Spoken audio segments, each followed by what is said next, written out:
வாங்க தேங்காய் வந்து செவ்வாய்க்கிழமை உடச்சி போட்டேனுங்களா, அந்த வீடியோ வந்து நம்ம சேனலில் அப்லோட் பண்ணியிருக்கேனுங்க. அதுக்கப்புறம் வந்து பார்த்திங்கன்னா இது வியாழக்கிழமை புதன்கிழமையில நல்லாவே காஞ்சு போயிடுச்சுங்க. சரி தேங்காய் பருப்பு வந்து எடுத்துடலான்னு சொல்லிட்டு வியாழக்கிழமை காத்தாலையில் வந்து தேங்காய் பருப்பு எடுக்க ஆரம்பிச்சிட்டுங்க. இந்த தேங்காய் பருப்பு எடுக்கிறது வந்து பார்த்திங்கன்னா அது அந்தியூரில் தாங்க வாங்கிட்டு வந்தது. ஒன்று 60 ரூபாய்ன்னு சொல்லிட்டு 2 வாங்கிட்டு வந்துங்க. எனக்கு ஒன்று என்னோடய ஹஸ்பண்ட் கொண்டு அது இருக்குங்காட்டி ஈஸியாக இருக்குங்க. கத்தியில் எடுக்கிறதோடவே இந்த கம்பியில் இருக்கிற மாதிரி இருக்கிறத வச்சு எடுக்கிறது நல்லா இருந்துச்சுங்க.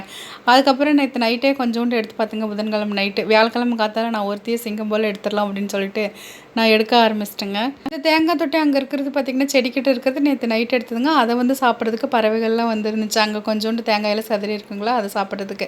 அதுக்கப்புறம் எடுத்து முடிச்சிட்டேனுங்க. இந்த தேங்காய் எடுக்கிறதுக்குள்ளே வெயில் ஒரு பக்கம் நம்மளை போட்டு வாட்டி வதங்கி எடுத்து விட்டுருச்சுங்க. இந்த பக்கம் அந்த பக்கம் சரி தேங்காய் தொட்டி ஒரே பக்கமாக போட்டுக்கலான்னு சொல்லிட்டு நானும் கொஞ்சம் நேரம் வெயிலே உட்காந்து எடுத்துக்கிட்டேனுங்க. தேங்காய் பருப்பு எடுத்து போட்டுட்டேங்க. சரி தேங்காய் பருப்பு எடுத்தாச்சு, இதுக்கப்புறம் நம்ம வந்து சமையல் வேலையை வந்து பார்த்துடலாம் அப்படின்னு சொல்லிட்டாங்க.